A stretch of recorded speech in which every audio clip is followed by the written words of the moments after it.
الحمد لله وحده وكفى والصلاة والسلام على من لا نبي بعده. Sheekh caalim ah oo la oran jiray Abu Yaziid ayaa maqlay habeen qeeladaan kuwa Kirishtan oo kaniisada ka dhex qeylinayo. Wuuna u dhex galay, wuxuuna dhex fadhiistay isagoo u maleynaya inaysan garan doonin. Baadarigii markuu hadal isiri ayuu arkay sheekhii.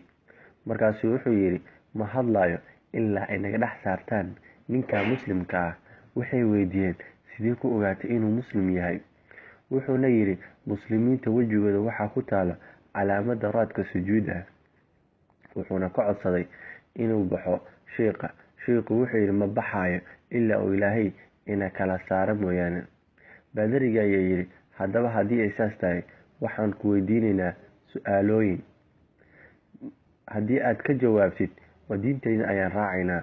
Haddii kalena soomaan seef ayaa inaga dhexayso.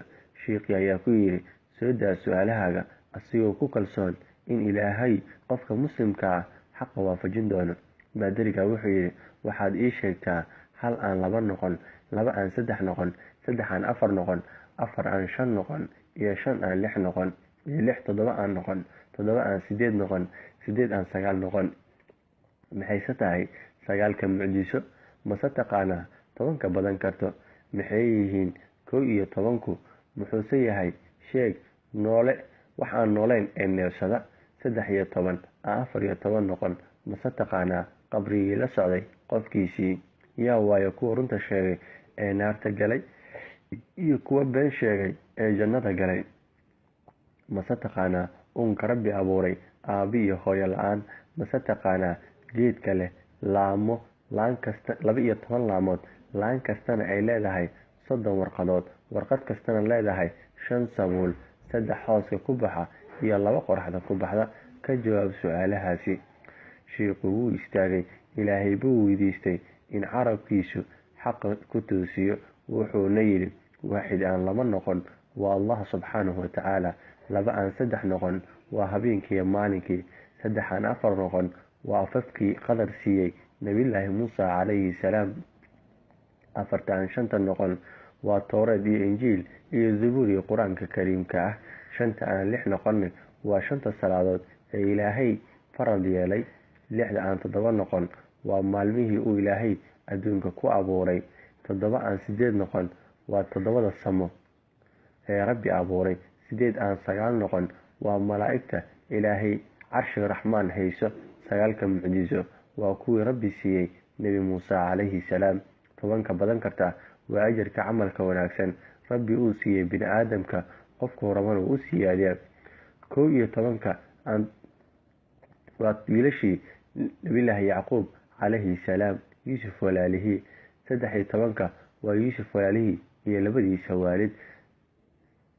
Noolaha aan neefsan waa subxii, wasubxi idaa tanafas.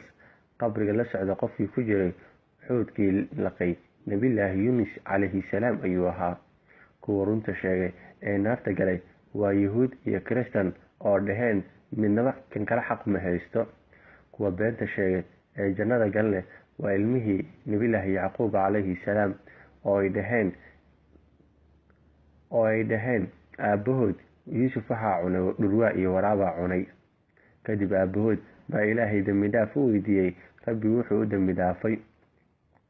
uunka Rabbi abuur subxaanahu wa tacaala aabii hooyo la-aan waa malaa'igta oo laga abuuray nuur, iyo aabaheen Aadam oo hooyo iyo aabo la-aan la abuuray.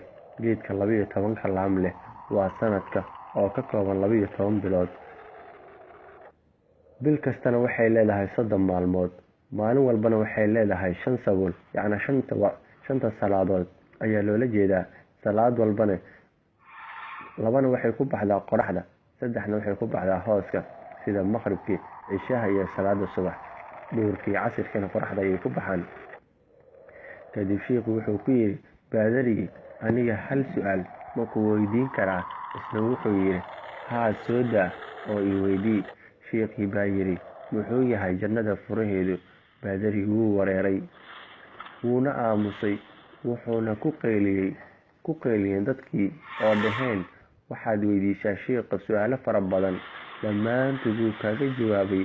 Isna hal su'aal ayuu ku weydiiyey, mana ka jawaabi kartid. baadarigii baa yidhi, jawaabtu waan aqaan, balse idinka ayaan idin cabsanayaa. Iyagu waxay dhaheen, waxba ha cabsan, ka jawaab su-aasha. Wuxuuna ku jawaabay jawaabta tan: jannada furaheedu waa laa ilaaha ila allahu muxammadun rasuulullah, ayuu yidhi.